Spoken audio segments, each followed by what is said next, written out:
No, atrás. ¿Tú qué levantaste la mano? Sí. ¿Cómo se llama? ¿Cómo te llamas? Sósimo. Sósimo. Más atrás. Sósimo. Gracias. Buenos días, presidenta, servidores públicos.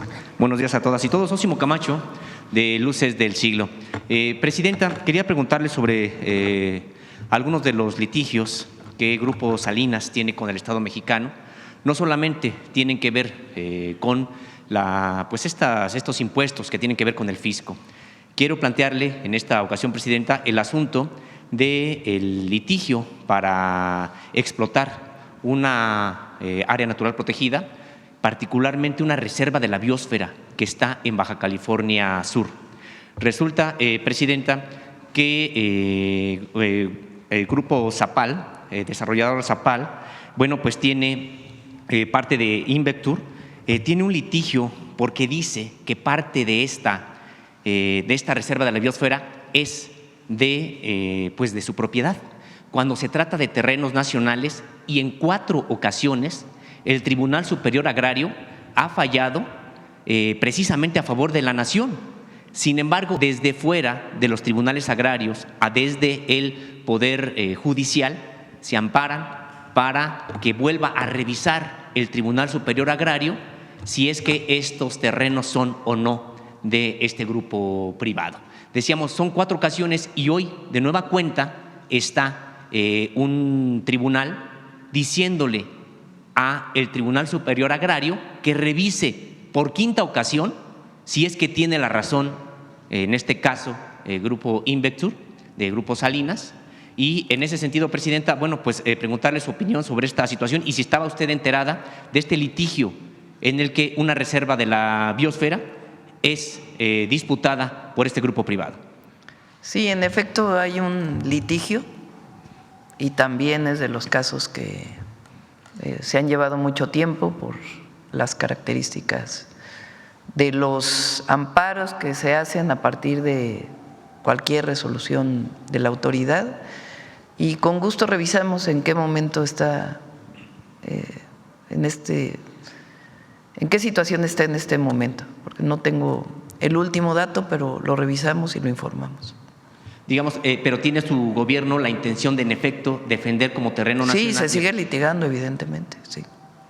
Gracias, presidenta. Siguiendo precisamente con tribunales agrarios, yo aquí le había planteado que ya hay una situación complicada en materia de los tribunales, porque no solamente es que hayan 22 que no tienen un titular vigente, muchos tienen ya 9 años incluso que concluyó el periodo para el que fueron nombrados como magistrados en estos tribunales agrarios, y ya fuera de este periodo siguen litigando, siguen fallando porque no ha habido renovación en el caso de ellos.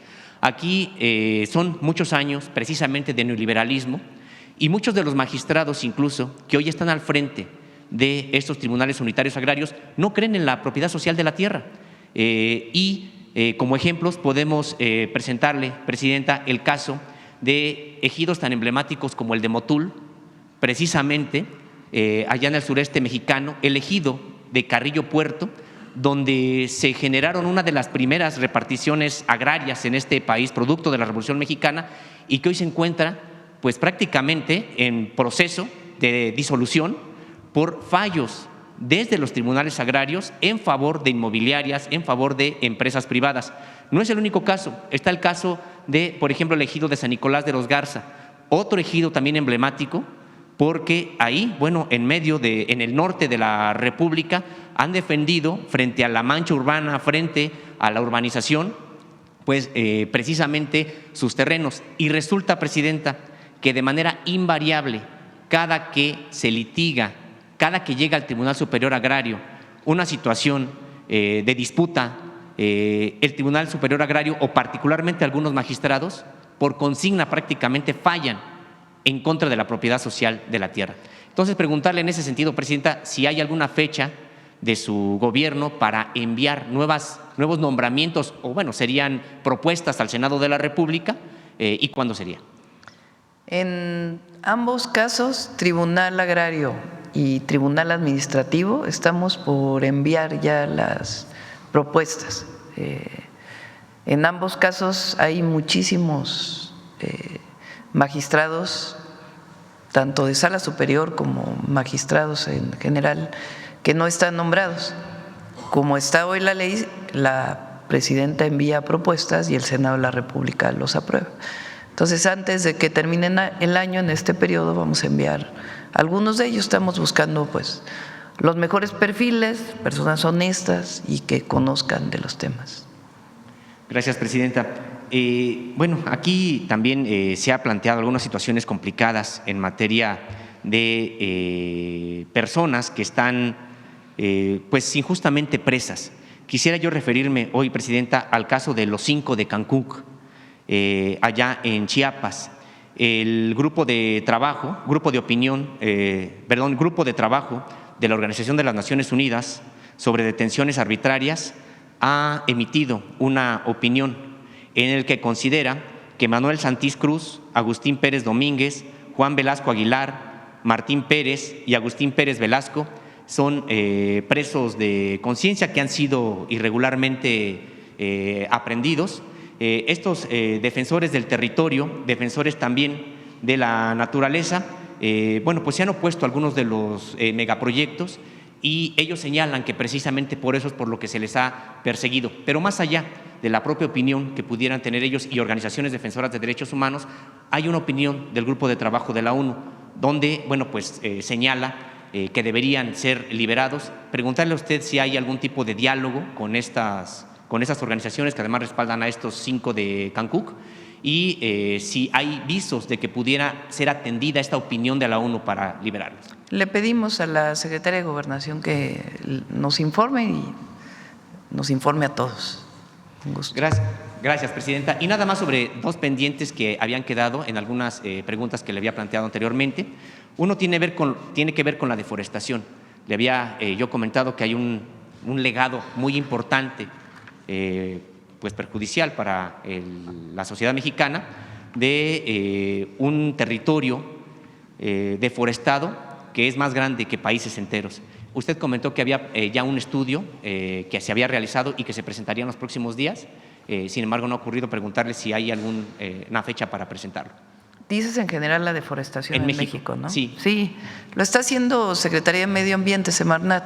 Vamos a ver si ya lo tiene y los distintos mecanismos que estamos diseñando para evitar tanto participación de la Guardia Nacional en la vigilancia como opciones alternativas a pues grupos que a lo mejor no tienen otra oportunidad de vida y que están deforestando.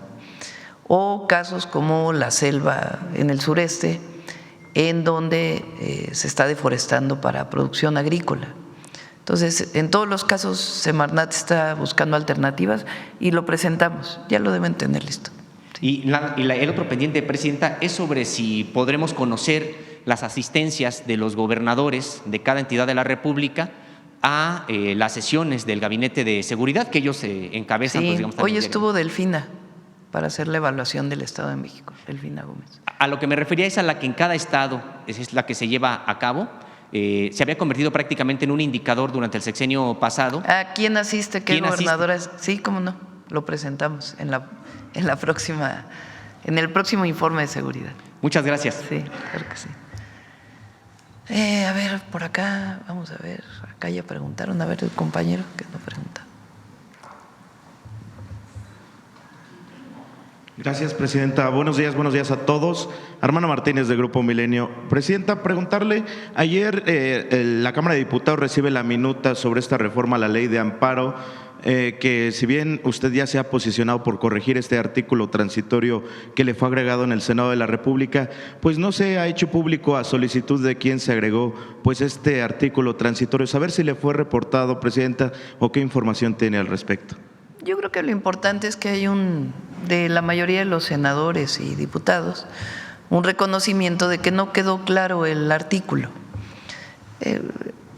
De acuerdo con lo que platicamos con el ministro Saldívar, con la consejera jurídica, hay una parte en las leyes procesales que en el momento que se aprueba una ley, procesales quiere decir que regula el proceso en el que se sigue un juicio.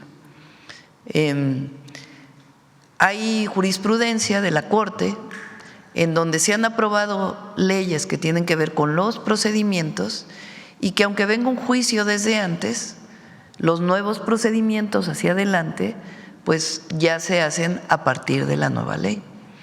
Ese es, parece, lo que quiso establecer algunos senadores en este transitorio, que es totalmente legal y no tiene nada que ver con la retroactividad, porque son los procesos, los tiempos de los procesos y las características de los procesos. De todas maneras queda confusa esa redacción, entonces es muy importante que se aclare y la mayoría de los diputados y senadores están de acuerdo. Entonces ahora llega, ¿cuál es el procedimiento? Cuando se aprueba una ley en una Cámara, puede haber dos opciones. Una, que sea una fe de ratas, que se planteó de una manera, digamos, a la hora de la aprobación quedó mal una pequeña redacción. Y el Senado decidió que era mejor no hacerlo a través de la fe de ratas, sino que se fuera a la Cámara de Diputados, ahí los diputados discutan, aprueben lo que decidan respecto a este transitorio y lo regresen al Senado de la República para su aprobación. Entonces eso es lo que va a ocurrir, ya está en la Cámara de Diputados y entró a comisiones y ahí pues nosotros hicimos una propuesta de redacción y ya el Congreso tomará su decisión, la Cámara de Diputados. Muy bien. Presidente, en otro tema, me gustaría preguntarle, el pasado 30 de septiembre pues venció este plazo para que las farmacéuticas que no habían entregado pues estos medicamentos pues pudieran hacerlo y ya el 1 de octubre dijo usted que empezarían estas sanciones. A ver finalmente si se tiene este número de cuántas empresas farmacéuticas serían sancionadas y en qué proceso. El martes lo informa el Gabinete de Salud, viene el próximo martes y ahí lo informamos. Algunas sí cumplieron y otras no. Muy bien. Presidenta, por último, me gustaría preguntarle, ayer en Ecuador se da un atentado contra el presidente. Si bien sabemos la relación que se tiene con este país, ¿sabe la postura del Gobierno de México, Presidenta? Bueno, primero tiene que aclararse, obviamente, en qué circunstancias se dio, pero nosotros siempre estamos nunca vamos a estar a favor de un atentado, jamás. Tiene que, cualquier decisión en un país, desde nuestra perspectiva, tiene que hacerse de manera pacífica. Pero primero pues tiene que aclararse y después quizá ya podríamos comentar más, pero no estamos a favor de, más que atentado fue pedradas, ¿no?, que se dieron a un auto, porque atentado podría parecer con arma de fuego o algo así, fueron pedradas de un grupo contra su vehículo, ¿no?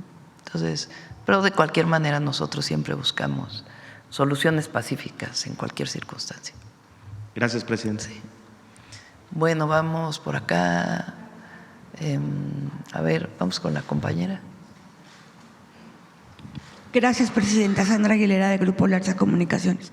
Presidenta, hace unas semanas hubo una persona que fue operada de cirugía plástica, aproximadamente hace un mes en Monterrey, donde ella falleció. Nos dimos a la tarea de investigar este hecho y fue operada por un cirujano estético, no un cirujano plástico.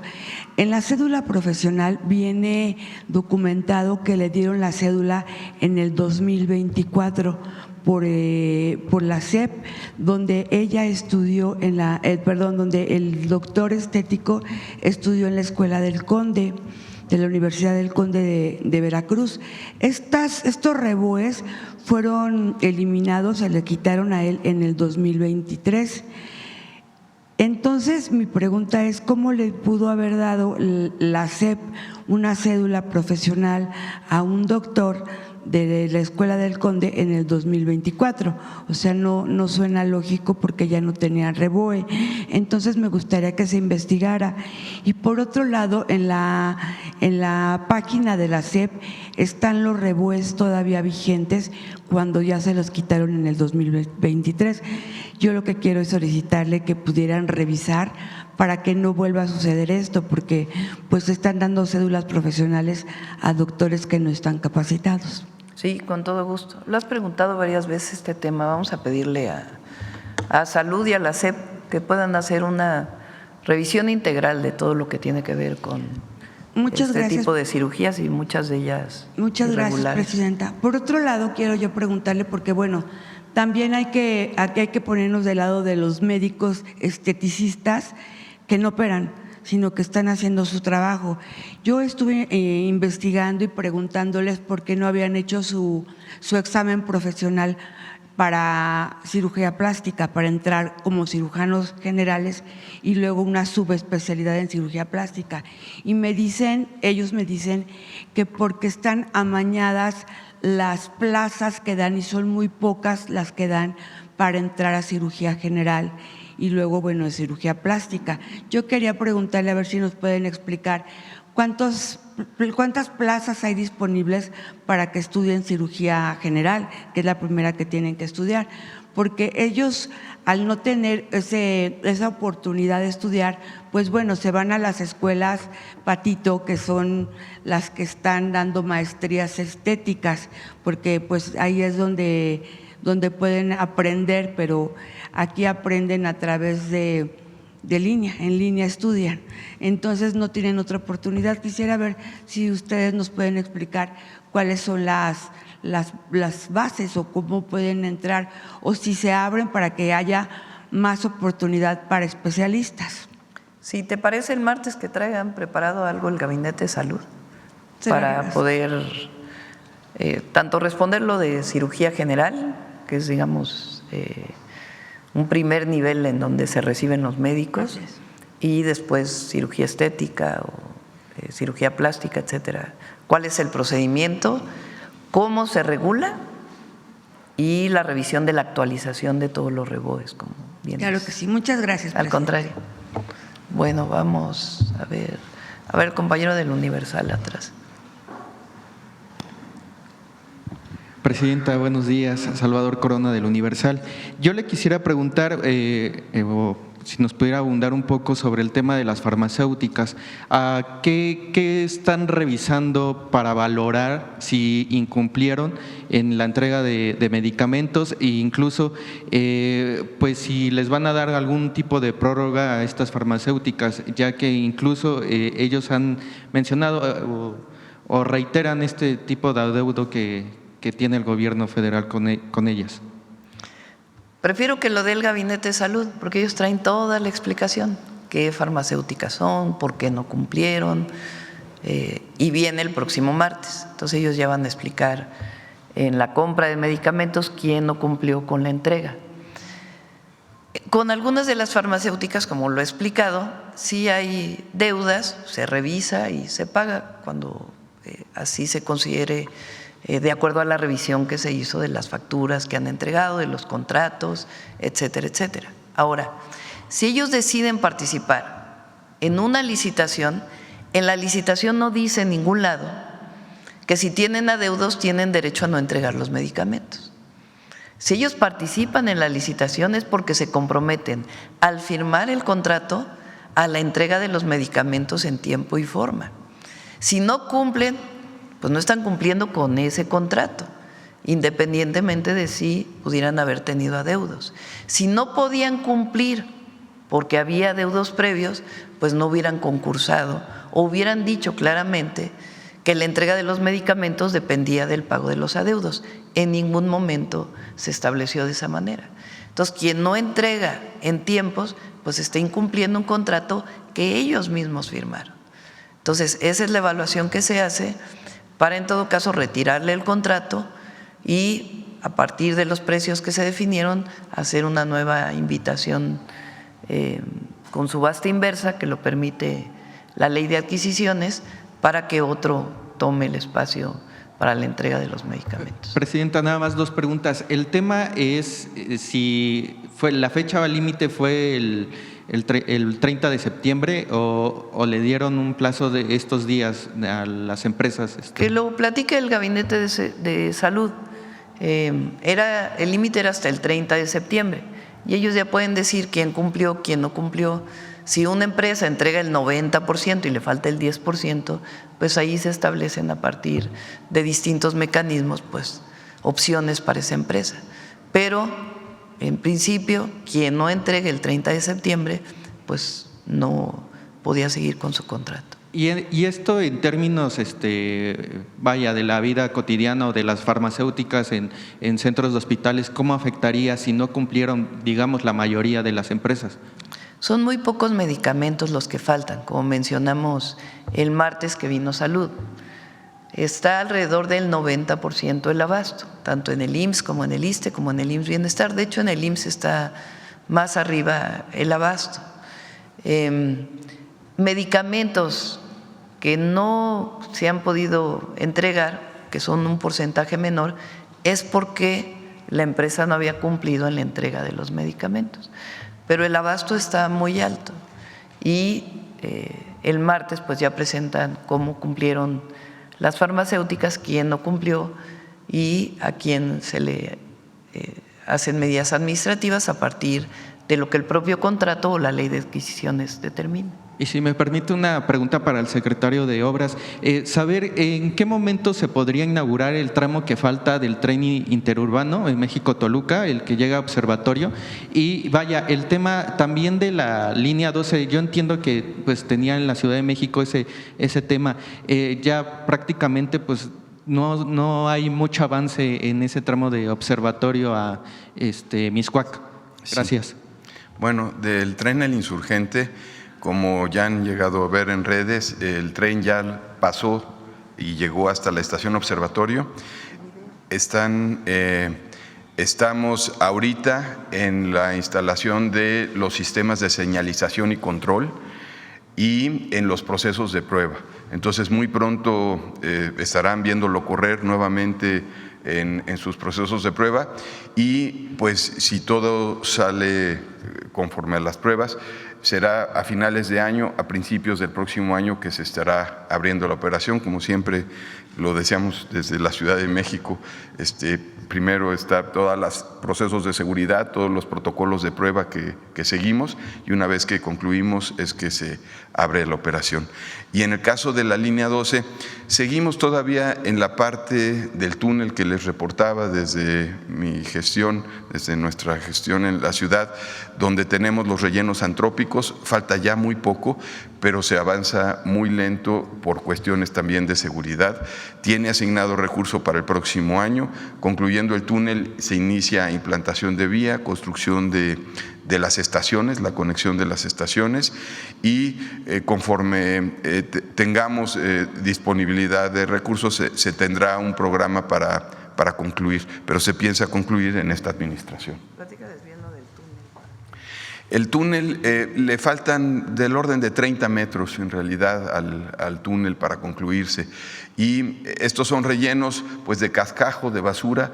Arriba hay edificaciones, entonces el proceso constructivo consiste en inyectar concreto y una vez que se rigidiza la sección, entonces excavar, muy distinto al otro proceso donde íbamos excavando y avanzábamos pues del orden de decenas de metros por mes. Aquí a veces son metro y medio durante 4 semanas. Entonces es muy lento el proceso constructivo, pero también es lo que se requiere por cuestiones de seguridad. Se está monitoreando constantemente tanto la parte superficial como la parte interna del túnel. Y ya falta, les digo, del orden de menos de 30 metros para concluir. Y una vez que se concluye ya es implantación de vía, es todo lo de los sistemas y como les mencionaba también la construcción de la estación de la línea de la estación Observatorio, que son unos túneles también en la parte de abajo, son unas pasarelas y también han podido observar la parte de la conexión a Mixcoac. Esta también ya se terminó prácticamente la excavación y están por hacer la conexión de la parte a la estación que está en operación, ¿no? Entonces, va bien, nada más tenemos que ir con mucho cuidado y con mucha seguridad en el avance. Muy bien. Bueno, vamos a ver. Luego vamos para acá. Presidenta, buenos días. Vicente Buenos Serrano, días. conductor de Sin Censura.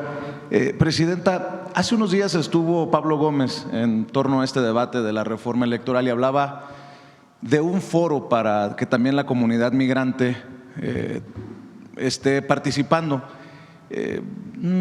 ¿Se podría considerar la posibilidad de que sea insuficiente solamente un foro, Presidenta, entendiendo que hay paisanos a lo largo y ancho de Estados Unidos y que hay gran interés en la vida pública, electoral y política de México?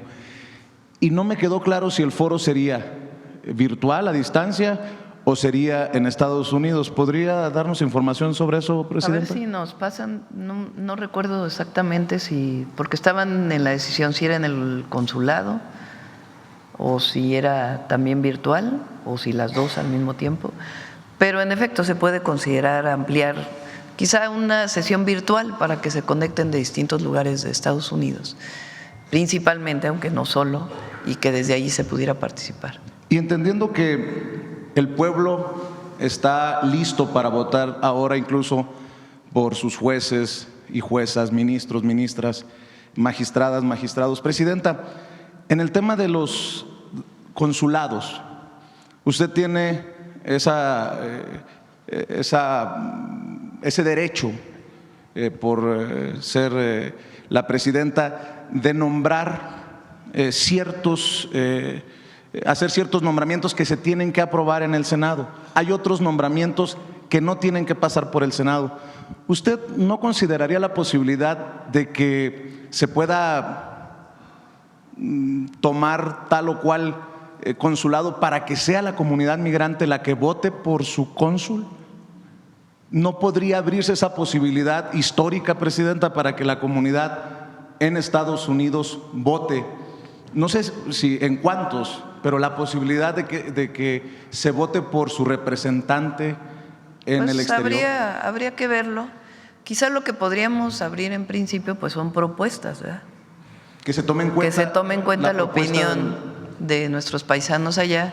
Si hay una persona que conoce bien el tema, que está preparada y que evidentemente pues ha vivido allá y conoce las condiciones, por supuesto que se puede tomar en cuenta.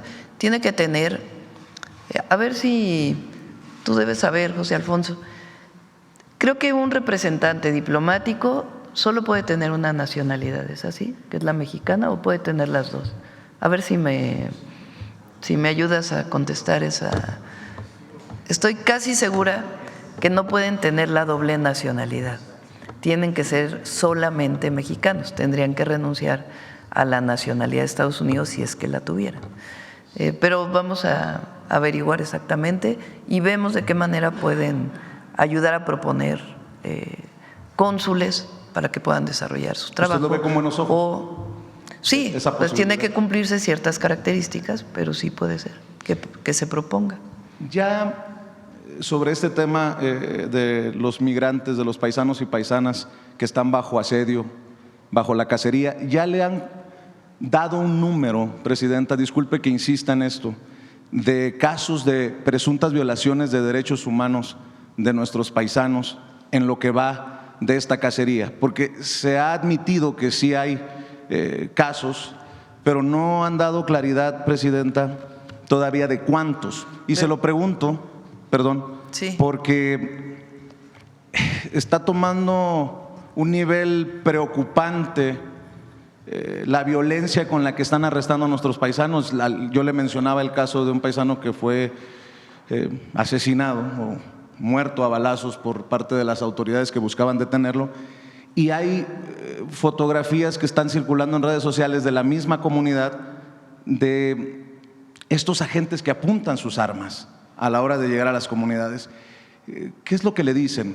¿De qué tamaño está la situación, Presidenta? Ahora ya también en Chicago, en donde se están dando casos también de una comunidad cansada y que se levanta con la actitud de las autoridades de o están de nuestro lado o están en nuestra contra, y eso es, creo que, preocupante y peligroso. Presidenta, ¿a qué le han informado? A ver si nos puede mandar Roberto el número de denuncias.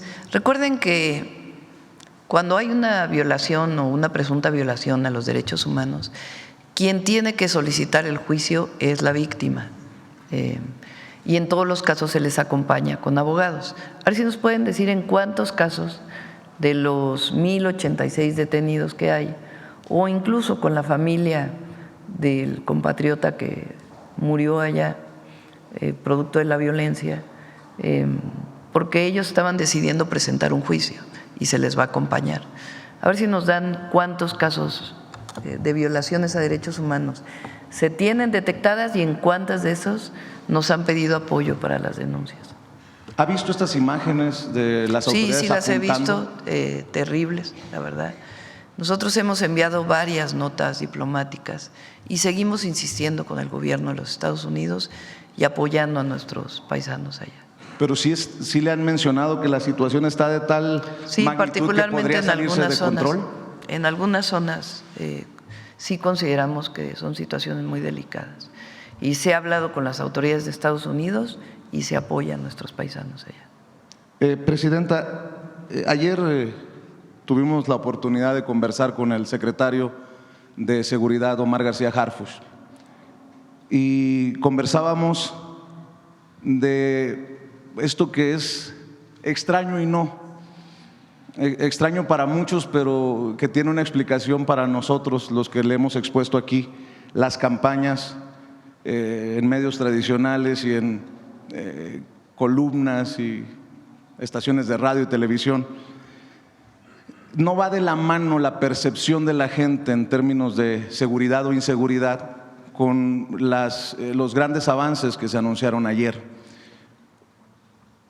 Pareciera que avanza y tiene éxito esto de estar repitiendo una y otra vez mentiras y tergiversando la información. De hecho, una de las cosas que ayer aclaraba el secretario, o nos aclaraba el secretario, es que nunca le han solicitado de una lista como la que mencionaban de Marco Rubio, de políticos presuntamente vinculados al crimen organizado. ¿Podría ayudarme con su opinión, su reflexión acerca de estas campañas que podrían estar teniendo impacto en la sociedad, estas campañas de mentiras? Por esto que le estoy mencionando, el INEGI habla de una percepción que, a pesar de que es pequeña, incrementa una percepción de inseguridad y no va de la mano con este avance, esta reducción del 30 y tantos % de homicidios dolosos, Presidenta. La percepción tiene que ver con muchas aristas, muchos temas. Lo primero que nosotros tenemos que estar seguros es que la población no dice que se siente insegura o por qué dice que se siente más insegura o menos insegura. Si es porque han aumentado algunos delitos o no. Eso es lo primero que nosotros como autoridad tenemos que garantizar. En efecto, se han reducido muchísimo o hemos reducido muchísimo los homicidios dolosos, pero en algunos casos, como lo hemos venido presentando, y por eso la estrategia contra la extorsión, ha aumentado la extorsión. Y no lo vemos en las denuncias que se ponen, sino en la encuesta de victimización que da el INEGI. Y por eso nosotros pues, estamos planteando toda esta campaña, el cambio a las leyes para poder atender la extorsión. Entonces, lo primero tenemos que nosotros asegurarnos de que en efecto tiene que ver con campañas y no con algún delito que esté aumentando en cierta zona. Eso es lo primero, la garantía de eso, porque como autoridad pues tenemos siempre que trabajar en ese marco. Ese es, digamos, un tema, y en particular en algunas zonas del país sabemos que particularmente relacionado con extorsión telefónica, que no necesariamente lleva a un fraude, a pagar dinero, sino sencillamente con el miedo que genera una extorsión telefónica, puede generarse esta circunstancia. No en todo el país, pero en algunos estados está esta situación. ¿Qué otro problema hay? Los medios que permanentemente engrandecen, o muchos medios que permanentemente engrandecen los temas de violencia, la nota roja, como se dice. Eso a veces lo hacen sencillamente por comunicar, pero en la mayoría de los casos para generar un ambiente de que hay mucha inseguridad en el país. Entonces, sí tiene que ver también con el tipo de comunicación que establecen los medios tradicionales. en particular en algunos canales. Muchos de esos que firmaron aquel pacto de silencio en tiempos Muchos de ellos que firmaron el pacto García Luna. de silencio. Y que su interés no es informar a la población pues de que hubo un delito, que hubo un problema, sino generar un ambiente de que hay inseguridad en el país. Y si hay personas que están viendo la televisión de manera permanente, pues ocurre eso. Ahora tenemos las redes y las noticias falsas que se generan en las redes. Entonces hay que estar evidentemente informando desde aquí y en particular en las redes sociales, que hay incluso quien paga para generar un ambiente pues, que no corresponde con la realidad. Y hemos mencionado aquí en el detector de mentiras muchísimas de estas comunicaciones que se dan pues de mala fe, ¿no? De todas maneras, nosotros tenemos que seguir trabajando y la gente pues reconoce, porque aunque haya en algunos lugares algún tipo de delito que genere una circunstancia particular de inseguridad en las personas o de percepción de inseguridad, de todas maneras la gente reconoce que hemos avanzado. Y si no, pues no estaríamos en las encuestas como estamos. ¿Qué mensaje le envía a la gente? Que vamos a trabajar todos los días, independientemente de las campañas, independientemente de lo que salga en las redes, nosotros trabajar y escuchar a la gente para seguir brindando paz y seguridad. Y yo estoy segura que el nuevo Poder Judicial nos va a ayudar mucho. Presidenta, y esto último por alusiones personales. Publicó hace unos días en el periódico Reforma Sergio Aguayo. Sí, mira, ve. Para ser designado embajador o cónsul, artículo 20 de la Ley de Servicio Exterior General, se requiere ser mexicano por nacimiento y no tener otra nacionalidad. Pues que se hable de este tema en torno a la reforma electoral, sí, ¿le parece? Presidenta, por alusiones personales, Sergio Aguayo, el académico Sergio Aguayo, escribió una columna en el periódico Reforma que titula Youtuberos. Hace referencia a su servidor con nombre y apellido y termina diciendo: dado el acceso que tienen los youtuberos a la presidenta, en Sonora decimos a Malayón, dado el acceso que tienen los youtuberos a la presidenta, que algunos de sus canales reciben publicidad oficial y que operan sin transparencia ni reglas claras, es legítimo preguntarse si en algún pasillo de Palacio se manipula lo que sucede durante las ya famosas mañaneras. Esto lo leo, me da risa obviamente, pero va de la mano con lo que escribe Jesús Silva Herzog Márquez, que la llama, por cierto, autoritaria, de cabeza fría. Dice que diariamente se deja entrevistar por periodistas aún más serviles que antes. Yo quisiera, Presidenta, que si pudiera, y está bien de su parte, aclarar esta situación, porque creo que es de muy mala entraña sugerir que aquí nos dictan lo que tenemos que decir orgullosamente a los youtuberos. Ahí sí que, como dice el compañero, mentira. Aclarar qué piensa de esto que se escribe, porque pareciera que hay también una intención de demeritar la mañanera del pueblo y demeritar la labor de ciertos personajes, entre ellos su servidor. Por alusiones personales se lo pregunto, Presidenta.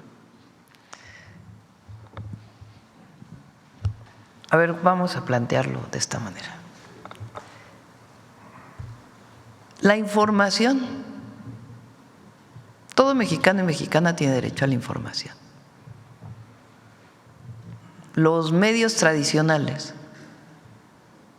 algunos han ido entendiendo poco a poco que México cambió, pero muchos otros defienden sus propios intereses o están al servicio de intereses de un grupo.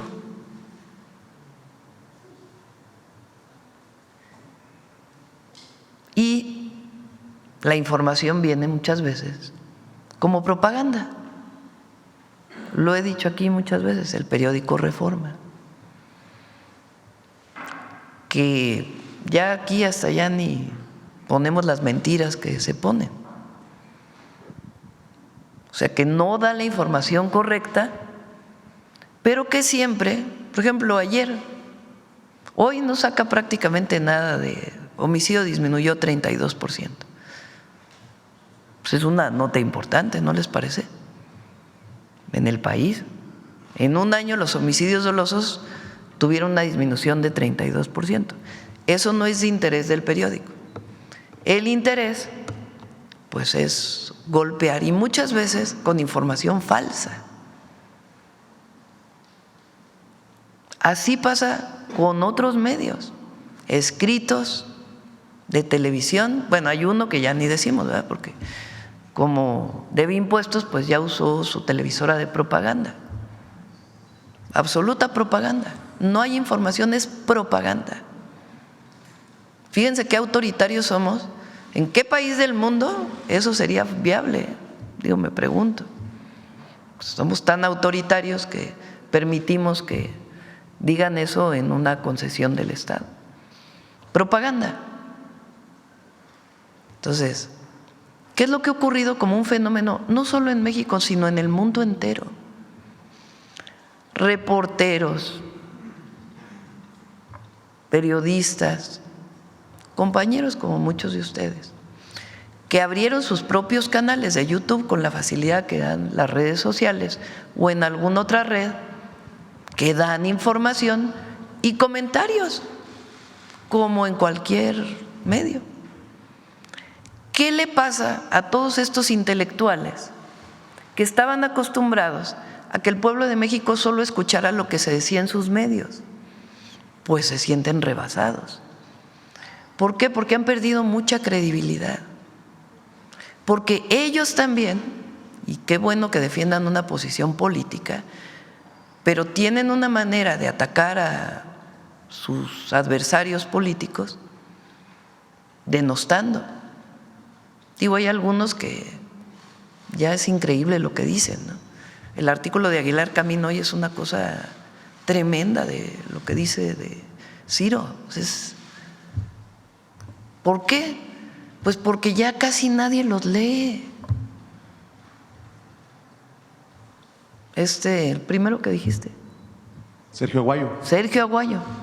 Te puedo asegurar que tú tienes más vistas que Sergio Aguayo. De verdad. El otro día que decía, no, es que Riva Palacio, ¿no? Creo que Hans decía, es que dijo Riva Palacio de mí. Oye, ¿de qué te preocupas si a Riva Palacio lo leen 3 y a ti te reen 100,000?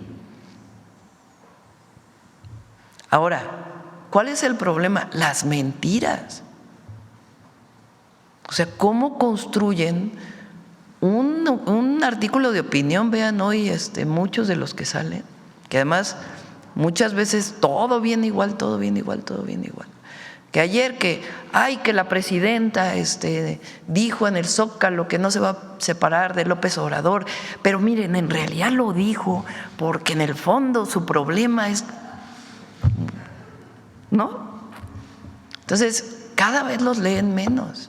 Es un grupo, un círculo que se alimenta de sus propios, muchas veces mentiras, y en otros casos de sus propios comentarios políticos. Y entonces, como ya no tienen la influencia que tenían antes, pues tienen coraje. Ahora, ¿qué hacemos en la mañanera? Igual preguntan los compañeros de los medios. Bueno, Reforma, aunque ha preguntado aquí muchísimas veces, Universal pregunta, digo los medios escritos, Milenio, y televisoras, pues no viene una de las televisoras, ni viene. Y la otra, pues casi no pregunta, pero porque en realidad no ha preguntado. Pero hasta Uno TV que pregunta y muchas veces nos critica. O sea, aquí, bueno, viene Reina, que nos critica muchísimo, que no es de un medio tradicional, y de todas maneras generamos debate. Digo Reina porque es alguien que obviamente no es afín a lo que nosotros pensamos. Entonces, este es un espacio de debate público, de información y debate público. Si no existiera la mañanera, ¿cómo la presidenta puede decir, oye, lo que salió hoy en este medio, lo que salió en este otro medio, pues no es correcto? Si no existiera la mañanera, quien nos escucha a distancia, que son en el YouTube, llega a 400,000, a veces menos, a veces más. ¿Cómo podemos informarles de cómo van las carreteras? Que es uno de los compromisos que establecí en los 100 puntos. Pues no habría manera de informarlo, porque en general los medios, pues este tipo de información no la dan, porque les interesa más el debate o, en fin. Entonces, la mañanera es un espacio de debate. Nosotros no le damos la palabra a uno por conveniencia, a otro le decimos en secreto qué deba decir. Todo mundo tiene una opinión política, eso sí.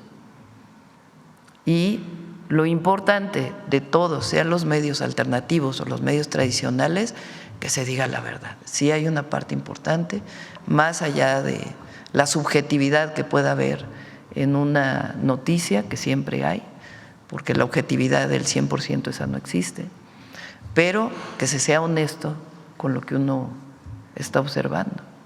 Le agradezco que haya hecho la aclaración porque creo que es de muy mala entraña lo que se escribe. Y para cerrar, solamente un recordatorio, Presidenta, está pendiente para que ardan los que tengan que arder el segundo encuentro de medios independientes sí. y alternativos. Bueno, lo podemos planear hacia finales del año, si les parece. Le agradezco mucho, Presidenta. Sí, muy bien. Bueno, a ver, la compañera creo que no había preguntado. Muy buenos días, Presidenta. Buenos días a los compañeros. Jessica Upart de enfoqueoportuno.com, Ciudad Victoria, Tamaulipas. El día de ayer, Presidenta, se aprobó por parte de los diputados la ley de aduanas. ¿Cómo se refuerzan las aduanas de nuestro país? Y principalmente, pues Tamaulipas es un estado que tiene una gran actividad comercial exterior, sobre todo en puertos marítimos y frontera terrestre.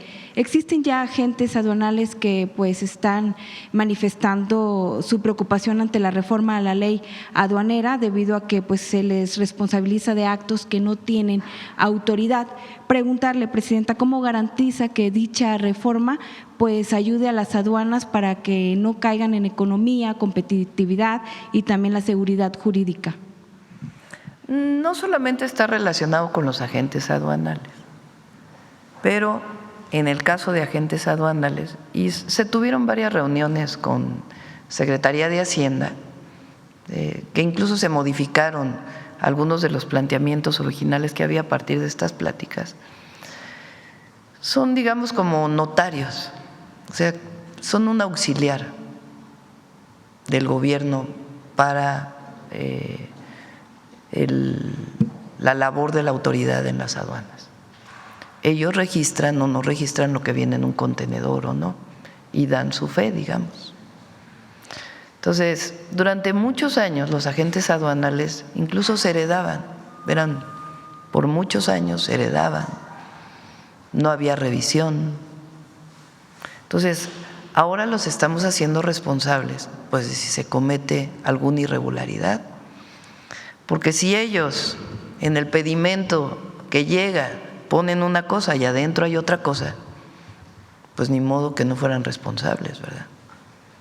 Entonces sí, ahora hay responsabilidad de agentes aduanales, como también más responsabilidad de los servidores públicos que están en las aduanas. Y además se hacen distintos mecanismos que tienen el objetivo, uno, de que no haya evasión fiscal en las aduanas, es decir, que se paguen los impuestos que se deban pagar y al mismo tiempo que sea mucho más expedito todo el proceso de entrada y salida de mercancías de nuestro país. Por otra parte, Presidenta, la centralización del presupuesto federal a través de programas sociales ha reducido la capacidad de gestión financiera de los estados. ¿Cómo se garantiza que las entidades federativas puedan tener sus propios recursos para atender pues también sus propios retos y prioridades de desarrollo? No, la Y no ley se de vean coordinación de esta manera. fiscal no tiene nada que ver los programas de bienestar, al contrario. Hay estados que están recibiendo de manera directa apoyo. Bueno, todos los programas de bienestar llegan a la población. Hay estados que reciben 25,000 millones de pesos al año, que no va al gobierno, va directo a la ciudadanía, pero son recursos públicos que llegan a la población de un estado a través de los programas de bienestar. Pero eso no ha reducido de ninguna manera el presupuesto público federal que reciben los estados. Un presupuesto de un estado se compone de los ingresos propios y de los ingresos federales. Entonces, muchos de los estados pues deben fortalecer sus ingresos propios y siempre reciben los ingresos federales, igual que los municipios, de acuerdo a una ley. ¿Cuál es esa ley? La Ley de Coordinación Fiscal. Tiene una fórmula la ley, a partir de la cual se distribuye el presupuesto, que es por población, por situación de población en marginación, por recaudación del propio estado. Son varios elementos que definen cómo se distribuyen los recursos federales a los estados. Mientras más ingresos tributarios haya, más distribución a los estados hay, aunque el esfuerzo solo sea federal. Bueno, ¿quién más? A ver, Carlos, y luego, ¿quién más? Vamos allá atrás, si quieren, y luego hasta atrás con la compañera. Buenos días a todas y todos. Carlos Navarro de Heraldo Media Group. Presidenta, ¿qué tan importantes son estos proyectos carreteros en zonas que habían sido históricamente marginadas? Por ejemplo, recuerdo que recorrimos la de Guerrero, de Tlapa a Puebla, y era una carretera compleja. ¿Qué tan necesarios son estos proyectos? Y también el tema de la inversión pública para generar empleos en estas zonas. Bueno, hay carreteras que tienen que ver con la conectividad nacional, pero que ayudan mucho a los estados. Por ejemplo, la de Guaymas, Chihuahua, evidentemente pues le ayuda mucho a Chihuahua y al estado de Sonora, particularmente al puerto de Guaymas. Entonces es una conectividad regional, pero evidentemente a los dos estados les ayuda muchísimo. Y hay otras que tienen que ver más bien con situación de la población. Por ejemplo, todas las obras que se están haciendo, ¿las presentaste ahora? No, ¿verdad? Las de la Mixteca se derivan de una visita que hicimos. Visitamos de Guajuapan de León hasta la costa, por la Mixteca Baja, y las carreteras estaban en muy mal estado. Muchas de esas carreteras son estatales, ni siquiera son federales. Ahí inclusive estamos abriendo nuevas carreteras. Entonces esa pues va a ayudar muchísimo a la conectividad de esa zona, de muchas poblaciones que pues hacían mucho tiempo para llegar a los distintos lugares. Tenemos que ir por la Mixteca Alta después, por Tlaxiaco, que ayer me preguntaron. Hay otras, por ejemplo, la de la primera Tlapa, Cuautla. A ver, ¿por qué me platicas de eso? Sí, hoy no presenté el programa Lázaro Cárdenas porque si bien hay carreteras nuevas y hay conservación, me enfoqué en los que denominamos ejes prioritarios. He presentado en otras ocasiones la conectividad a nivel nacional, son 53,000 kilómetros de la red federal, de esos 43,000 son libres de peaje, el resto es de cuota, y hay 15 ejes prioritarios a lo largo de todo el país, que son donde se mueve la mayor parte de la carga y de las personas. Estos representan del orden de 16,000 kilómetros. Es con base en esos criterios que se definen estas conectividades principales, pero adicionalmente traemos pues más de 1,000 kilómetros en la zona de la Mixteca, que son estas que menciona la presidenta, y traemos esta conectividad de Cuautla a Tlapa, donde tenemos una zona en Puebla, también es parte de la Mixteca poblana. Traemos, lo mencioné, pero no venía imagen, es el entronque Palomas a Acatlán, que se está haciendo este año. Y ahorita las imágenes que vimos es de Tlacochistlahuaca hasta Alacatlatzala. Como parte. En el recorrido ese que dices. Así es. Entonces, bueno, y no presentamos todo, en realidad me faltan caminos artesanales, falta también todas las intervenciones que hacemos para atención de emergencias. Si bien aquí estamos presentando la reconstrucción de Guerrero, solo por mencionarles, el día de ayer el reporte son 39 intervenciones en diferentes carreteras federales principalmente, pero también intervenimos estatales reponiendo puentes. En la gira de la presidenta se habló de 2 puentes en Chiapas. Uno se restituyó el paso en menos de 24 horas y el otro en 3 meses estaremos reponiéndolo. Entonces, bueno, ese es parte del trabajo constante de carreteras. Gracias. Presidenta, ¿existe alguna cláusula, algunos puntos que puedan en el TEMEC, donde un país se pueda salir y negociar con el otro? Eso se lo pregunto porque el presidente de Estados Unidos, Donald Trump, pues dice que está la opción de negociar con cada uno de manera diferente este tratado comercial, justo que es una revisión en 2026, pero él dice que busca negociar de forma diferente. El TEMEC es ley en Canadá, en Estados Unidos y en México, es decir, pasó por el Congreso. Entonces, si quisiera cambiarse, pues tendría que hacerse una revisión muy profunda. También puede ser que en el proceso de revisión del TEMEC pues haya reuniones bilaterales, no todas sean trilaterales, porque hay algunas cosas importantes entre México y Estados Unidos y Canadá y México. Es decir, no necesariamente todas tienen que ser trilaterales. Bueno, ayer mencionó con la visita del ministro Carney con el presidente Trump, pues el presidente Trump mencionó esto, pero nosotros no tenemos ninguna información adicional de cómo se van a llevar a cabo las revisiones. A la fecha, ¿qué estamos haciendo? Si recuerdan, hay cerca de 50 puntos que planteó Estados Unidos de lo que ellos consideran problemas de México frente al tratado comercial. Muchas de ellas se están aclarando porque no necesariamente es la visión que ellos tienen. Les voy a dar un ejemplo. En el caso laboral, ellos plantean que no hay suficientes recursos para los tribunales de justicia laboral. Ellos estaban contando nada más el presupuesto que da el gobierno federal, pero cada estado de la República da un presupuesto a sus propios tribunales. Si los juntas todos, pues son más de 4,000 millones de pesos. Entonces, cuestiones como esas, pues sencillamente se aclaran y se resuelven. Hay algunas que están planteando que nosotros no estamos de acuerdo y se revisan, estamos en esa revisión de estos puntos. La mayoría ya han sido, por lo menos desde nuestro punto de vista, resueltos.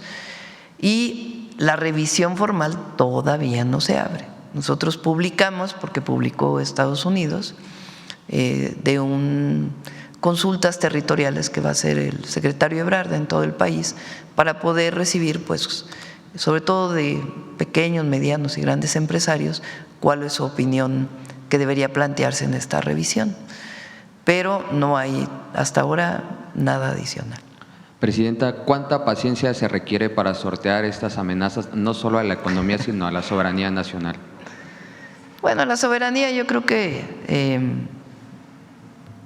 digamos que la parte de seguridad, yo creo que ha habido un buen entendimiento con lo que acordamos con el secretario Rubio, y ahí pues va caminando. Yo creo que esa parte siempre puede haber alguna declaración, pero creemos que vamos bien.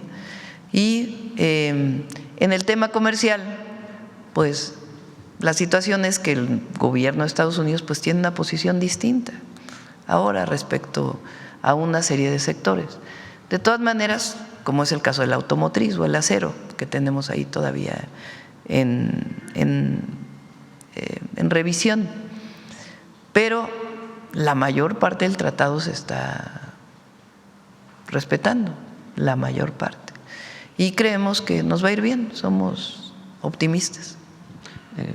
¿Va avanzando este plazo que habían acordado entre ambas naciones? Va avanzando el plazo, es hasta noviembre. Si recuerdan la publicación del presidente Trump, dijo 3 meses o más, lo dejó abierto. Pero hay mucha comunicación de los secretarios. Entonces vamos a esperar, sobre todo la próxima semana, que haya algunas reuniones importantes, para, si es necesario, pues pedir una llamada con el presidente Trump. Presidenta, hoy tendrá un evento con autoridades de la FIFA, preguntarle detalles de qué estarían abordando, cómo va el tema ¿De la FIFA? Después de la mañanera, no sabían cómo. No, es una reunión que tiene que ver con el Foro Económico Mundial. Vienen varios empresarios y el propio foro internacional, me la pidieron hace muchísimo tiempo y hoy los vamos a recibir, les vamos a platicar del Plan México, las oportunidades que hay de inversión en nuestro país, cómo estamos viendo la situación internacional y particularmente de América del Norte, y esa es la reunión que tenemos después de la mañanera. Con FIFA, el lunes que entra ya presentamos, es el lunes, ¿verdad? El Mundial, ya vamos a presentarlo, de qué actividades va a haber, cómo se va, cómo son las fechas. Entonces, el lunes ya lo presentamos y vamos a ir cada 15 días presentando algunos temas importantes sobre el Mundial en junio del próximo año y reuniones con la FIFA ahí de manera permanente, su representación en México. Gracias. Y por último, preguntarle, octubre es el mes de la lucha contra el cáncer de mama. El cáncer de mama es la principal causa de muerte por cáncer en mujeres. ¿Qué tiene contemplado? ¿De qué forma se va a atender esta situación? Sí, vamos a presentar algo el próximo martes con Secretaría de Salud. Aquí en la ciudad, desde que estuvimos en el gobierno de la ciudad, se va a abrir en La Pastora y en la Gustavo Amadero un hospital especial para atención de cáncer de mama, nada más, tanto para quienes viven en la zona metropolitana como nacional, y el programa que tenemos pues de prevención y atención. Muchas gracias, buen día a todas y todos. Bueno, vamos con la compañera, ¿verdad? Ya, tú perdóname si es cierto. Disculpa, adelante. Hola, buenos días, Presidenta. José Leveña, de Publimetro. En primer lugar, le quería preguntar sobre los 6 mexicanos que llegaron esta mañana a México, sí, llegaron procedentes de Estambul, si los va a recibir y saber quién va a sufragar los gastos de ese viaje. Nosotros, el gobierno. En el tema de infraestructuras y transporte, me gusta… si ellos solicitan que lo reciba, lo recibo, pero hasta ahora no han hecho una solicitud para poderme ver. Okay, sí, porque el secretario de Relaciones Exteriores los ha recibido. Sí, él estuvo, el canciller estuvo atento todo el tiempo y en contacto con ellos a través del embajador de México en Israel para poder repatriarlos, y afortunadamente ya llegaron esta mañana. En el tema de infraestructuras y transportes, me gustaría saber cuál es la importancia de tener ya cumplido el 60% de las obras presupuestadas para este año. Bueno, pues es muy importante. Vamos a cerrar bien el año. En general, para que ustedes tengan una idea, cuando se hace una obra pública, tiene que haber un proyecto ejecutivo. Y si no, pues se licita de manera integral, que se llama el proyecto ejecutivo y su obra. Pero todo requiere mucho tiempo de planeación, porque las bases de licitación pues requieren mucha información. Entonces, la verdad, Jesús y su equipo son muy buenos y muy pronto sacaron las licitaciones. ¿Por qué no les platicas cuántas licitaciones hiciste este año? Sí, incluyendo Capufe, que tiene mucho de conservación, en total son 1,400 licitaciones las que se llevaron a cabo. Y como dice la presidenta, para llegar a este nivel de avance, este es el avance con respecto al presupuesto de 2025. Muchas de estas obras van a ser multianuales, se van a varios ejercicios por los kilometrajes que tienen, que pues son algunos hasta casi cercanos a los 400 kilómetros, y los puentes también por el proceso constructivo que necesita construirse un cuerpo y luego el otro. Pero iniciamos con proyectos ejecutivos, después viene todo lo que son obras inducidas, algo mencioné, pero eso nos lleva algo de tiempo el iniciar, en ocasiones la liberación del derecho de vía, los estudios previos, y todo eso se hizo y pudimos llegar a estos avances. Adicional a esto está todo lo de conservación. Muchas de las licitaciones que menciono tienen que ver conservaciones. Y bueno, pues contamos con un equipo aquí, agradecer a los equipos que apoyan todo esto, desde los centros estatales hasta los equipos que tenemos en áreas centrales, que les llaman las normativas. Ya que estamos en el tema también de transporte, primero en Estados Unidos se puso limitación a los vehículos de carga mexicanos porque decían que incumplían la normativa en Estados Unidos. Después, el gobierno de Estados Unidos le pidió a los transportistas que tenían que hablar inglés. Y ahora el estado de Texas está poniendo en duda la emisión de licencias para transportistas en México. ¿Se va a revisar o cuál es la postura de México sobre este tema? Vamos a pedirle a Jesús que revise. No tenía la información en particular sobre lo de Texas. Sí, es solo el estado de Texas, precisamente. Sí, lo revisamos. Otro tema, ayer el PAN sacó adelante una iniciativa en Chihuahua para poner freno al lenguaje inclusivo en las escuelas. ¿Cuál es la postura del gobierno? Pues no estamos de acuerdo. No estamos de acuerdo. Y ya por último, ayer se estuvo haciendo viral un tema que dicen que el turismo no llega a Tulum, que sí es temporada baja, que está en la ocupación del 48%. A pesar de los avances que hay en el turismo y del incremento de gasto que va a haber el año que viene, en el Congreso Global del Consejo Mundial del Turismo, México va a caer el año que viene un puesto en el ranking, quiero puntualizar, a pesar de que va a crecer el gasto y la aportación en el PIB. ¿A qué se debería esto? ¿Se debería reforzar aún más a pesar del Mundial? Ha aumentado el turismo y el número de visitantes a México. En particular, el caso de Tulum, hay un tema con el Parque del Jaguar que estamos revisando, tanto con Defensa, que es quien opera el Parque del Jaguar. Le pedí a la secretaria Josefina que ella coordinara esa mesa de trabajo, que hay algunas quejas por la entrada a la playa. Tiene que también hacerse algunas cuestiones de señalización, de acuerdo con lo que me planteó la secretaria, pero lo vamos a atender. Y me está ayudando Josefina. Ayer vi la tendencia que estaba en las redes, le pedí que lo atendiera, habló ayer incluso con varios hoteleros de Tulum, y hay que primero medir a ver si lo que dicen las redes es cierto, y después ver en particular el tema del Parque del Jaguar para que se resuelva. Y pediría también mesura en los precios, porque es algo de lo que la gente se queja bastante en la zona de Tulum. Tiene que revisarlo la Secretaría de Turismo, y evidentemente pues lo que buscamos es que pueda ir toda la población a conocer este bellísimo lugar de Quintana Roo. Muchas gracias, buen día. Gracias. ¿Quién más? A ver, aquí adelante. A ver, vamos aquí para terminar adelante. Gracias, presidenta. Buenos días. Soy Tania Damián de Ángulo 7. Preguntarle primero sobre el tema de de las cámaras de seguridad que ya se van a instalar en la Veracruz, en la autopista Veracruz, Puebla, México. Ya la Secretaría de Infraestructura, Comunicaciones y Transportes dio el permiso al gobierno del estado de Puebla. Saber cómo va a ser la coordinación, quién va a tener, se van a empezar a instalar en octubre, ya se comprometió el gobierno del estado. En primer lugar, si esto se puede repetir en otras autopistas, y también cómo va a ser la coordinación, porque va a ser muy importante en tiempo real estar monitoreando pues este tipo de robos, porque aunque bajaron en el primer semestre, continúan los robos a transporte de carga. Tendrá la Secretaría de Seguridad y Protección Ciudadana en tiempo real también el acceso, los gobiernos del estado de Puebla, la Guardia Nacional. ¿Cómo se está planeando? Es una coordinación con la Guardia. La Guardia Nacional es la responsable de la vigilancia y la seguridad en carreteras.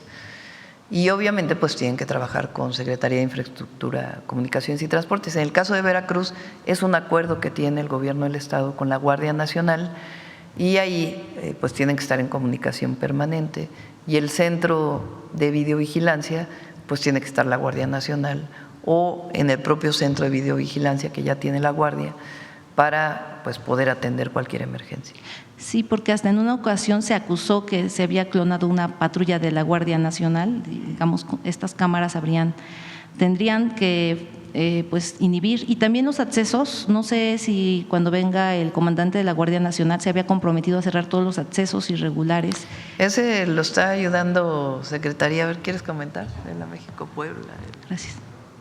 Sí, tenemos un grupo y la presidenta nos ha instruido y nos ha convocado a Gabinete de Seguridad, donde participa Guardia Nacional, Secretaría de Seguridad Pública, de Protección Ciudadana, perdón, participamos nosotros y tenemos tanto el monitoreo de lo que tiene Capufe como cámaras, más cámaras que se van a integrar, más arcos de seguridad que nos permiten detectar pesos y dimensiones, que también es un tema, y también estamos incorporando todas las cámaras de las autopistas concesionadas. Entonces, toda esta información estará concentrada en un centro y permitirá monitorear. En específico de los cierres de carreteras, pues vamos bien, vamos avanzando, nos vamos a llevar yo creo que 2 meses más en concluir, en específico la México-Veracruz y México-Querétaro, que es con las que iniciamos. ¿Y en otras autopistas también se está haciendo lo mismo? Todo, en todas se está trabajando en cierres, sin embargo nos concentramos en específico en estas dos, donde tenemos ciertos indicadores. Pero sí, vamos a trabajar en todos los cierres y como lo vieron en alguna presentación que hice aquí y que seguramente pronto regresaremos a informar, no nada más es mover dovelas, sino es construir muros de concreto o de mampostería. Entonces son cierres importantes, abrimos zanjas, en fin, y además se continúa monitoreando. ¿Sabe cuántas faltarían? ¿Cuántos accesos faltarían por cerrar? Debemos de andar en el porcentaje de avance que me reportaban esta semana, vamos al 60% de avance. Gracias. Y Presidenta, quería plantearle un tema de las universidades descentralizadas.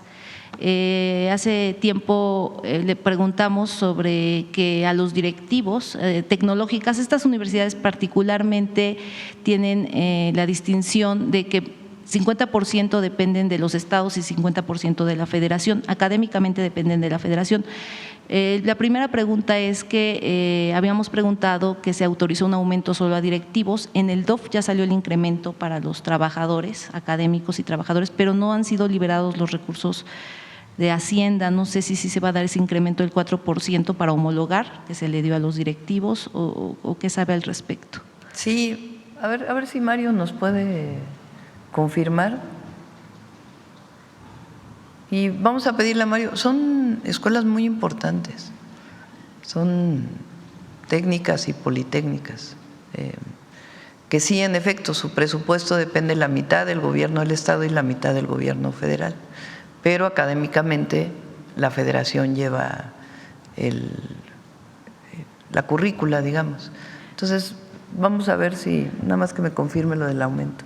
Sí, y al respecto de ese tema se han planteado, maestros de las tecnológicas, un sindicato que se llama Sindicato Nacional de Educación Superior, ha planteado diferentes propuestas para mejorar, porque sucede que hay problemáticas en los estados, pues porque a veces gobernadores, gobernadoras, no quiero particularizar, las usan como para poner perfiles que no son adecuados, como pagos para sus operadores políticos y por una parte plantean que las auditorías de la SEP sean mucho más rigurosas, sobre todo porque hay un impasse, me refiero a un paripaso, creo que así se llama, paripaso, perdón, en donde la Secretaría de Educación Pública Federal da recursos, por ejemplo, para pagar seguridad social en estas universidades o da recursos para pagar nuevas plazas, y no se están haciendo en los estados. Hay muchos casos, Morelos, no conozco exactamente, pero en todos los estados o muchos estados, Michoacán creo que también hubo, y otros casos, no sé si también en Puebla, pero eso por una parte se dice que hay un adeudo de 9,000 millones de pesos en lo que da la federación, pero que los estados no invierten en general. se podría documentar. La verdad, nosotros no hemos tenido tanto tiempo de documentar, hemos sacado las notas sobre todo pues de casos de despidos injustificados en diferentes estados, en donde acusan que los nuevos pues directivos que ponen gobernadores, gobernadoras, pues quieren poner a su gente, y también se van acumulando despidos pues de este tipo, que el Estado a final de cuentas va a tener que pagar algún tipo de indemnización, aunque sea ya solo de un año, de acuerdo a lo que dice la ley laboral. Por una parte está la auditorías más fuertes por parte de la SEP federal, porque no se está auditando, y una homologación salarial. Estos trabajadores ganan hasta 120% menos que los institutos tecnológicos federalizados, como el IPN, el Instituto Tecnológico de Puebla. O por otra parte se habla de la federalización, es decir, que la federación no tendría que gastar más, sino simplemente pedirle a los estados que se concentrara el recurso federal, que se tenga digamos, sean más estrictos en la parte académica, porque a final de cuentas ocupan 30% de la matrícula, o sea, son 344 universidades descentralizadas, tecnológicas, politécnicas, interculturales, y digamos que se están reduciendo las matrículas por estas problemáticas. No es reducción de la matrícula, pero es cierto que se usaba que los directores o algunos puestos de confianza no tuvieran la validez académica, sino más bien eran cuotas de poder de algún gobernador. Hemos estado tratando de cambiar toda esa situación. Si gustas, lo que podemos hacer es que la próxima vez que venga la SEP, que venga Mario, que platique en particular, y que venga la directora de estos institutos, para que podamos platicar cómo estamos mejorando. Sí, gracias. Y finalmente no quisiera dejarle de preguntar, bueno, respecto a la matrícula, algunos maestros dicen que sí, a lo mejor no mucho, pero que sí están estas universidades instaladas y que valdría la pena pues potenciarlas, o sea, no dejar que o sea, las auditorías, como usted dice, que sean un poquito más estrictas, y bueno, le agradezco mucho. Y finalmente no quisiera dejarle de preguntar este caso que ayer sucedió en Tamaulipas, porque bueno, es una noticia. Ya la Sedena, Defensa, admitió que fue un error, ya separó a Sí, un caso muy lamentable. Y la defensa de inmediato tomó cartas en el asunto. Están las denuncias, obviamente primero la revisión del caso. Así ocurre normalmente por parte de las propias autoridades, la Policía Militar de la Defensa, pero también pues evidentemente el juicio civil. Entonces sí se va a revisar completamente la actuación y muy cerca de las familias. Se sigue teniendo la instrucción de que Defensa no, digamos, no ataque a población civil. Fue un error, digamos, del comandante. Pues hay que revisar qué pasó primero, para poder tener pues todos los datos de qué ocurrió. Y segundo, en efecto, o sea, se responde por parte de un policía, de un miembro de la Guardia Nacional, de Defensa, etcétera, frente a una agresión. No se llega a disparar. Nosotros tenemos un sistema jurídico en donde la autoridad, si tiene una orden de aprehensión o está viendo que hay un delito en flagrancia, pues actúa para detener al responsable o a los responsables. Y el uso del arma de fuego pues tiene que ser racional. Hay una ley que establece bajo qué condiciones. Y no somos la guerra contra el narco de Calderón, no. En donde se permitía la excepción de llegar a disparar a las, por más que fueran presuntos delincuentes, pero la orden era disparar. Aquí no. Es frente a un delito en flagrancia o alguna orden de aprehensión o de cateo, se actúa, y si hay agresión, entonces se responde. Gracias. Sí. Bueno, vamos aquí y ya cerramos, ¿no?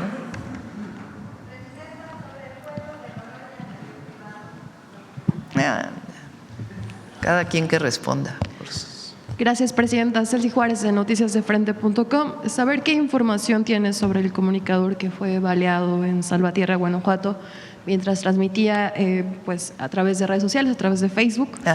Fue baleado mientras denunciaba caminos en esta comunidad de Uriel con baches, y preguntarle al secretario también si pues ya tienen pensado acciones en estos caminos o si hay coordinación con el gobierno estatal para esta situación. Gracias. Lo está investigando el Gabinete de Seguridad, este lamentable caso, y este año iniciamos hubo un primer periodo del bachetón, que le llamamos, de repavimentación y bacheo. En la época de lluvias lo suspendimos porque es mejor no bachear o pavimentar en este periodo para que pueda durar más, y ahora vamos a reiniciar en todo el país. Lo dije en el Zócalo, es una de las quejas más grandes de la gente, los baches. Entonces la idea nuestra es evidente. A nosotros nos tocan las carreteras federales, pero la idea es que nos podamos sentar con los gobernadores y presidentes municipales para que haya un programa nacional de bacheo y repavimentación en todo el país. Entonces, ya pronto vamos a llamar a esta reunión, y particularmente ayer justo tuvimos reunión, se van a dar 4,000 millones de pesos para iniciar durante este periodo de aquí a diciembre.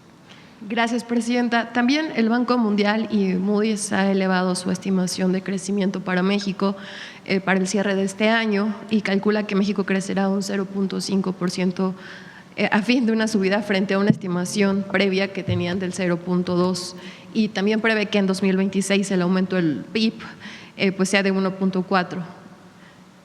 Saber si tiene información a qué se debe Pues de acuerdo con la información que va publicando el INEGI, van actualizando. Nosotros, el FMI dijo que iba a caer la economía mexicana, porque era esta idea de que todo lo que ocurriera en Estados Unidos nos iba a impactar y que no había manera de… No, en general, que hay tanta dependencia con la economía de Estados Unidos que lo que ocurra allá pues va a ocurrir aquí.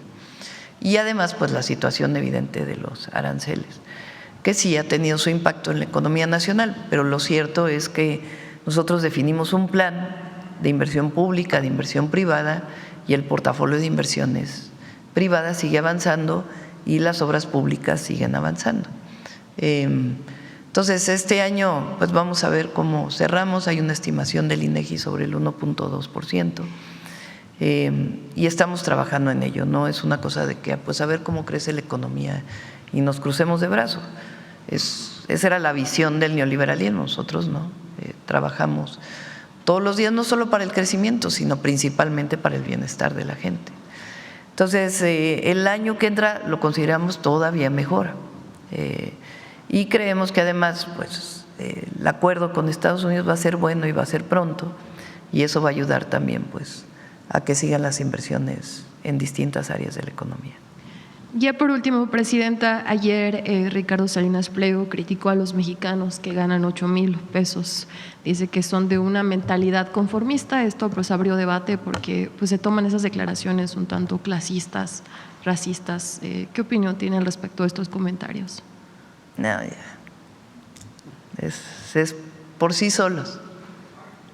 No necesitan ningún comentario adicional. Es esta idea de que el pobre es pobre porque no trabaja. Así lo plantea. Y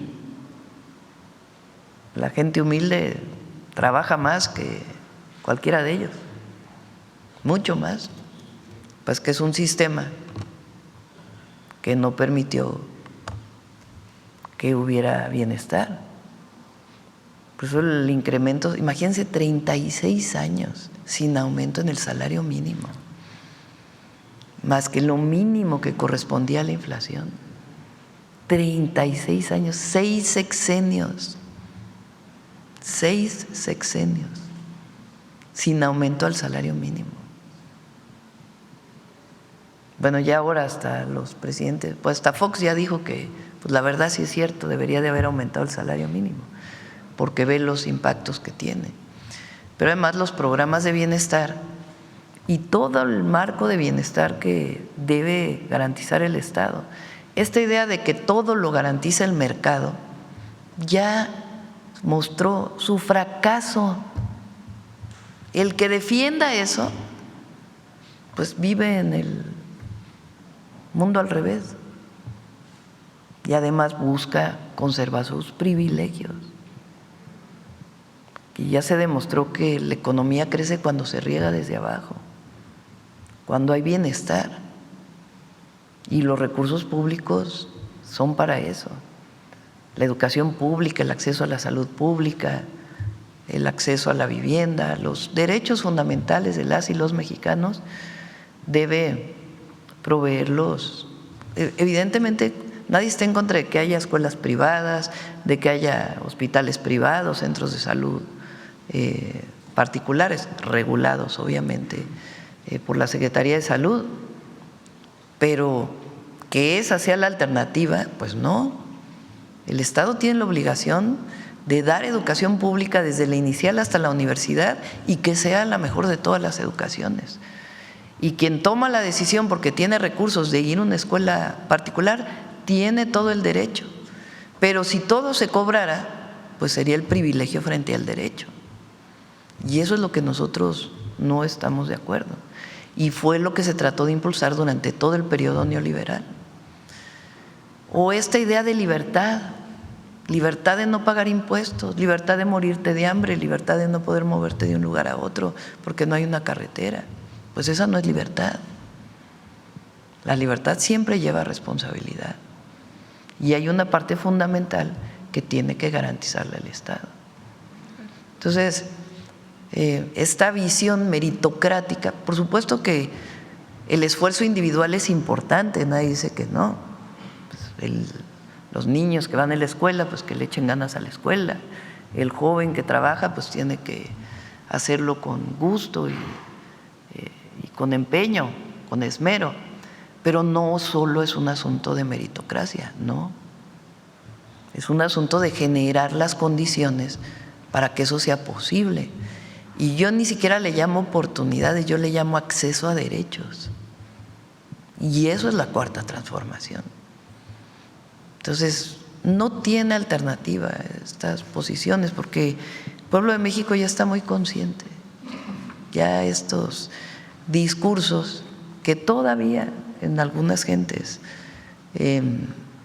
pues se convencen de ellos, pues en general la mayoría del pueblo de México sabe que cambió el modelo económico, cambió el modelo social, cambió el modelo político y recuperamos la dignidad. Esa es la cuarta transformación. Gracias, Presidenta. Cerramos. Detector de mentiras. Con su permiso, Presidenta, buenos días a todas y todos. Desde el 15 de septiembre, comentaristas, medios de comunicación han promovido mentiras, desinformación y tergiversaciones sobre la iniciativa de reforma a la Ley de Amparo. Ante la verdad, los desmentidos y las aclaraciones, quienes se dedican a la difusión de falsedades continúan en sus esfuerzos para engañar a la población. Veamos el video del detector de mentiras de esta semana.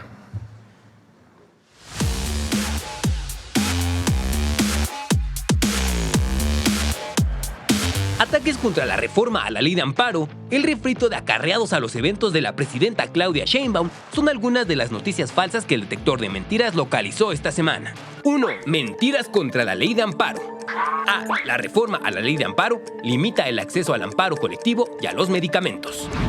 Pues la reforma a la Ley de Amparo podría quitarles derechos, podría limitar el acceso incluso a medicamentos que claramente pues salvan vidas.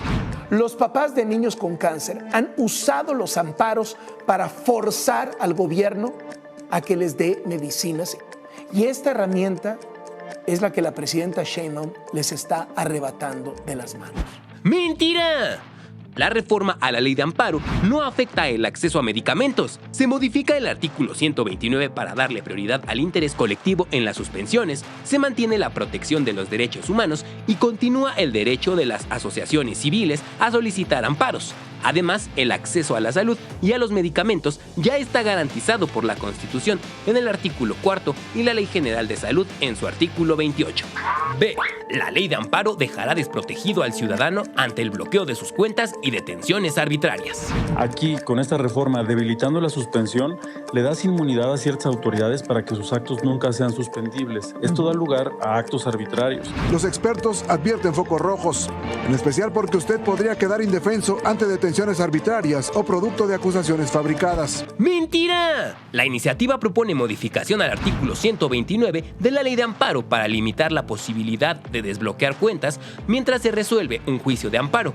Establece que la suspensión provisional nunca procederá en estos casos y la suspensión definitiva solo se concederá cuando la persona afectada demuestre plenamente la procedencia lícita de sus recursos, protegiendo así el interés social al no obstaculizar el combate al lavado de dinero.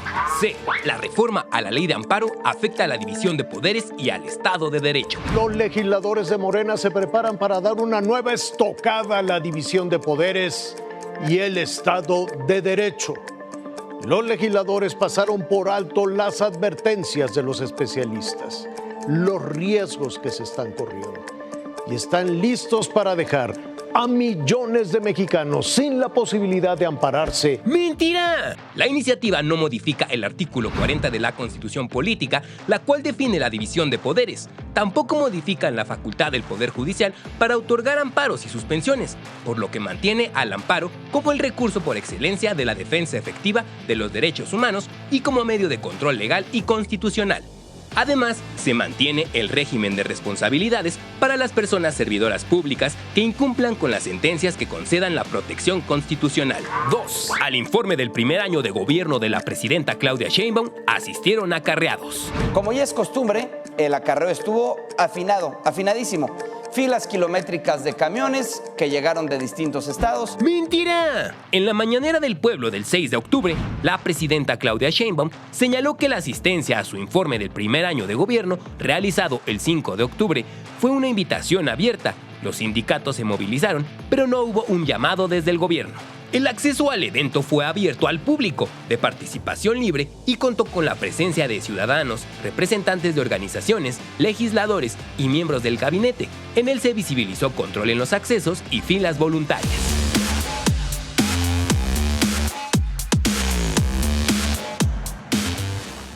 Gracias, presidenta. Buen día.